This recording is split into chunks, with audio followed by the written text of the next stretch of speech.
Resourceful Designer, Episode 10, How to Deal with Design Clients Who Have Tunnel Vision.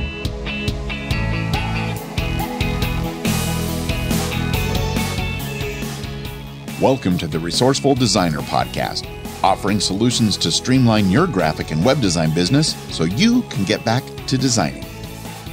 And now, your host. He once kept a caller on the line for 32 minutes when they told him there was a problem with his Windows operating system, Mark DeCote. Welcome back to Resourceful Designer. I am so happy that you've been able to join me today.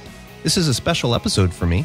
You see, in the podcasting world, they often say that if you can get to 7 episodes, then you know your podcast has made it, and the chances are it'll keep on going strong. Well, even though this is episode 10 of Resourceful Designer, I did launch initially with 4 episodes on the first day. So if I count it, this is actually the 7th week that I've released an episode. So even though it's episode 10, it's now 7 weeks that I've put out episodes, which means this point forward, according to podcast lore, my podcast is going to make it. So I'm giving myself a little pat on the back. Now, before I get into the content of this week's episode, I want to give a quick shout out to Jennifer. Jennifer and I were talking back and forth via email this past week, discussing her business and what she plans on doing with it.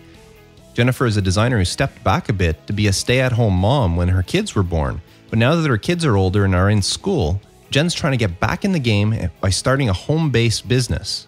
But she's feeling a bit overwhelmed by the whole thing. So we had a little conversation going back and forth, and I think Jennifer has hit it right on the mark by concentrating on her cartoonist skills to create a niche for herself in the industry. So I just wanted to give a quick shout out to say thank you, Jennifer, for reaching out to me and asking my advice, and I wish you and your business all the best. Now, every week I like to share a resource with you, and this week I'm going to rehash one that I mentioned back in one of the very first episodes, and that's Backblaze.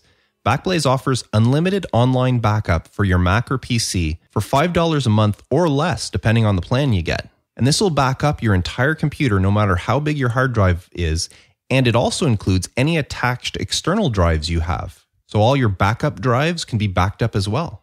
And you have full access to all your files at any time you need them. And if you need to retrieve just one file, or if you need to retrieve your entire hard drive in case of emergency, it's all there for you.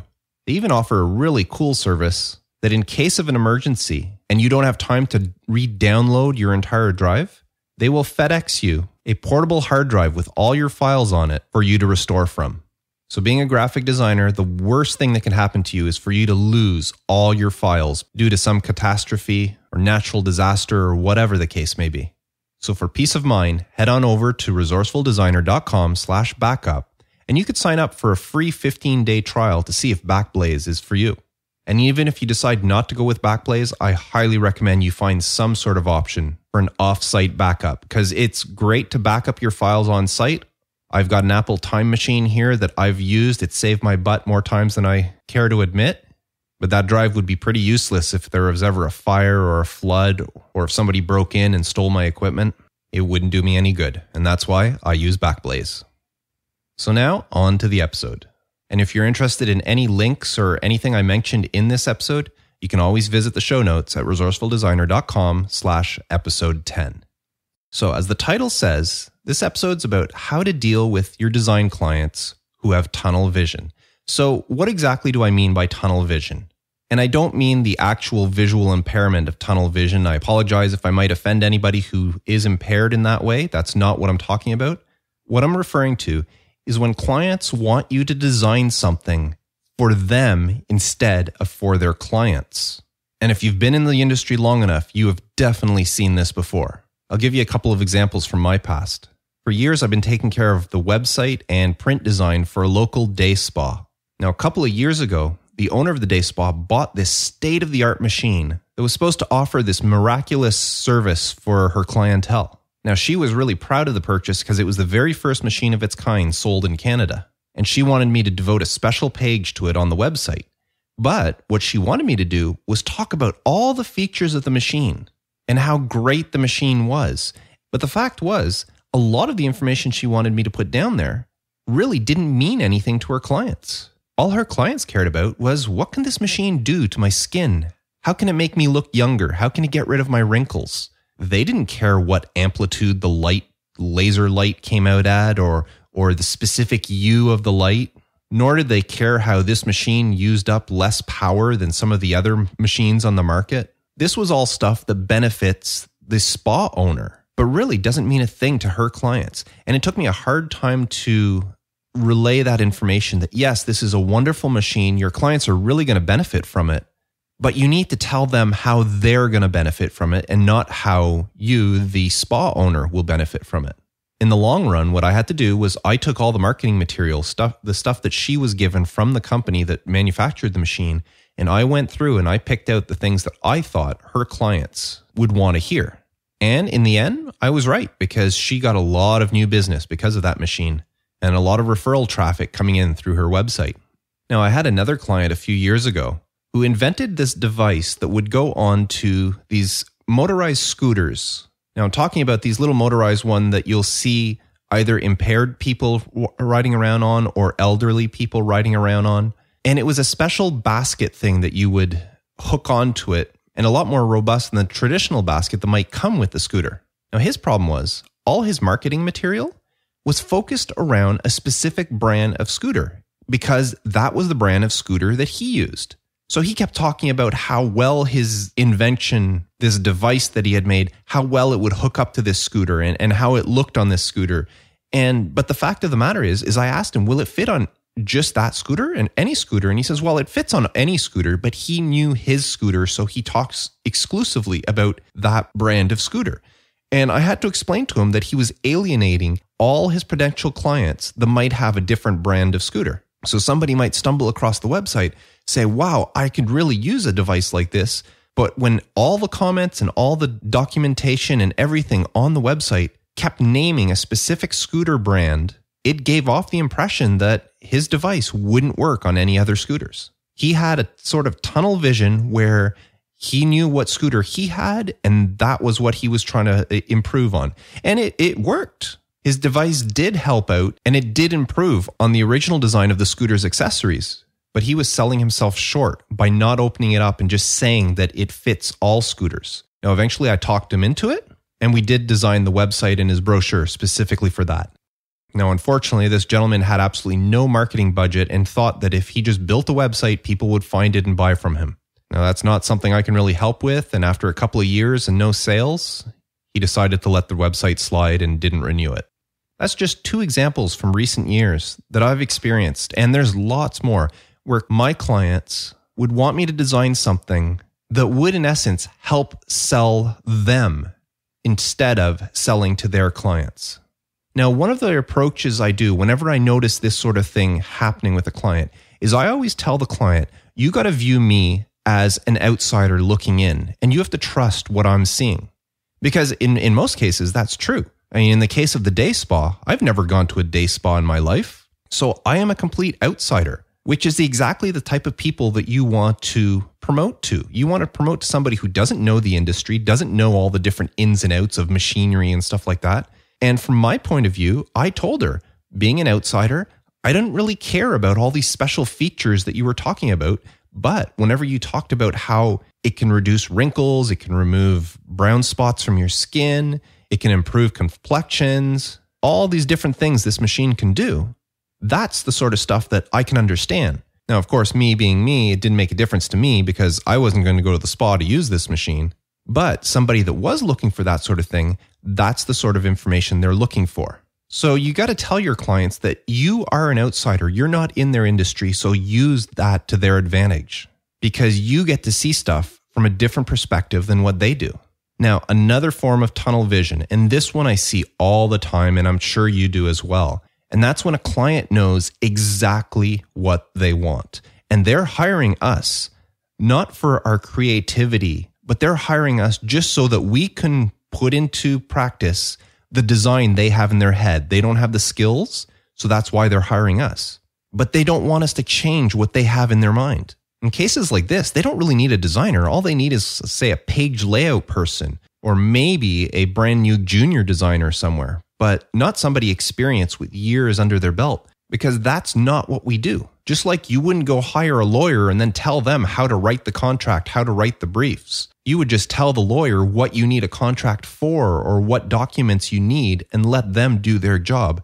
We as designers should expect the same sort of treatment from our clients, but oftentimes we don't get that. So we have to teach our clients that we are not yes men and yes women like they believe us to be. Our job as designers is to explore the possibilities in each project, expand the boundaries, think outside the box in order to give our clients what they need and not necessarily what they want. You and I both know that simplified communication is the key to good design, and our job is to simplify that communication.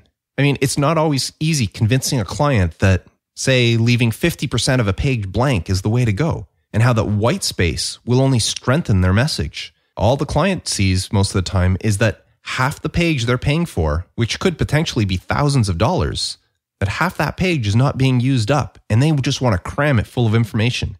To them, it's a waste of money leaving that white space. So that's where we have to point out to them the benefits of this and our knowledge, our experience, and our education in the industry to say we know what works and trust us with this sort of thing. Just like if a client asks you to, say, design a brochure for a retirement home, which is something I've been looking at a lot lately. I'll be placing my father in the next few weeks, and we found a perfect place for him. But in the process, I looked at a lot of different brochures. So that's where I kind of got this example from, is say your client comes to you to design a brochure for a retirement home, and they want the heading at the top of the brochure to say, "Are you retiring?" Well, you as a designer have to kind of tell them that maybe that'll work, but maybe instead of saying, "Are you retiring?" maybe the design would be better served by just replacing that heading with one word, retiring, with a question mark. The same message is delivered, but it's much more precise. It can be very impactful depending on how you design it.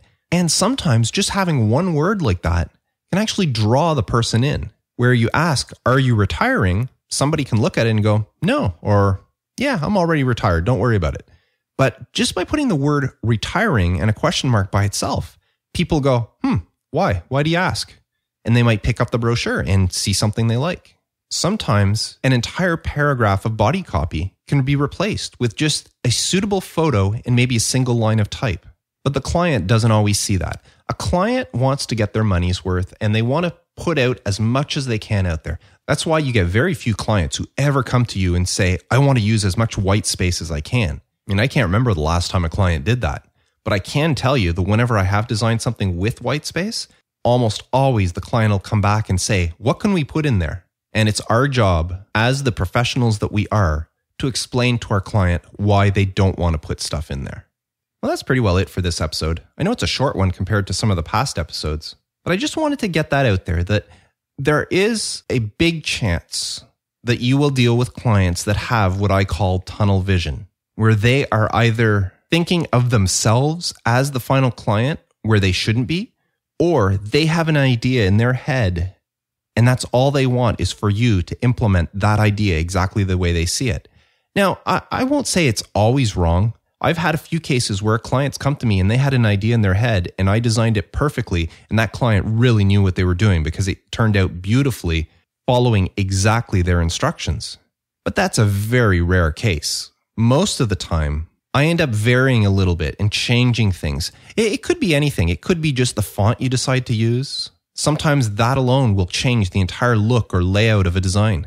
Or it could be your use of photos. A brochure with the headline, "Are you thinking of retiring?" in maybe a Times New Roman, followed underneath by a photo of an elderly couple, might not be as impactful as, say, a full bleed photo of a couple walking along the waterfront with a single word in block letters, "Retiring?" with a question mark. And trust me, most clients won't think of that sort of thing. It's up to us. It's up to us to put our experience, our knowledge, our education to use and show the client, inform, teach them what good design is. And trust me, once your clients get used to you doing this sort of thing, they'll come to you with all sorts of ideas and they'll just start saying, "Here, work your magic." I don't know how many clients I have now that use that phrase. They'll give me something. They'll say, "Here, Mark, this is what I want to do. Here's the idea I have. Work your magic." Some of them go so far as just giving me body copy and saying, "Here's kind of the gists of the information I want. You put the information in that you think is necessary." And believe me, when you have clients like that, they are a gem to work for because they give you the freedom that you need and they trust you at that point. But you have to work there. The clients that do treat me that way, I've had to educate them over the years, and I've had them as clients for a long time. And at first, every one of them had some sort of tunnel vision that I had to break through. So I think I'm going to leave it there and maybe assign you a little bit of homework for this week. Simply look at the jobs you're working on now and see if there's any way you can improve on what your client is asking you to do. Whether it's improving the layout, the text, or maybe replacing something with just a simple photo might do the trick. But never, ever be afraid to approach a client and tell them that you think there's a better way. We're graphic designers. We're not yes men. We're not yes women. We've worked hard to be where we are today. So let's educate our clients on why they came to us in the first place. Now, speaking of clients, if you want your best chance to attract new clients, head on over to marketingboost.net and get my free 4-week marketing boost. It's an ebook I put together with 20 short steps that you can do, one per day for 4 weeks, that'll help improve your online image in order to create the best first impression you can for new potential clients. So once again, that's marketingboost.net. Now, in next week's episode, I'm going to talk about something Jennifer that I mentioned at the beginning of the episode asked me to talk about, and that's pricing strategies for your graphic design business. So I hope you can join me for that one. In the meantime, don't forget about Backblaze for your unlimited online or cloud backup, if you want to call it that way. And if you want more information or if you want to sign up for a 15-day free trial, go to resourcefuldesigner.com/backup. Now, if you've been enjoying this podcast, I would really love for you to head on over to iTunes and leave me a review. There's an easy link that'll take you directly there if you go to resourcefuldesigner.com/iTunes. That'll redirect you to the iTunes page where you can leave a review for me. If you want to contact me for any reason whatsoever, you can send me some feedback by visiting resourcefuldesigner.com/feedback. You can follow me on Twitter at resourcefuld, and you can hit me up on Facebook at facebook.com/resourcefuldesigner. So until next time, I'm Mark Ducote, wishing you all the best in your design business and always reminding you to stay creative.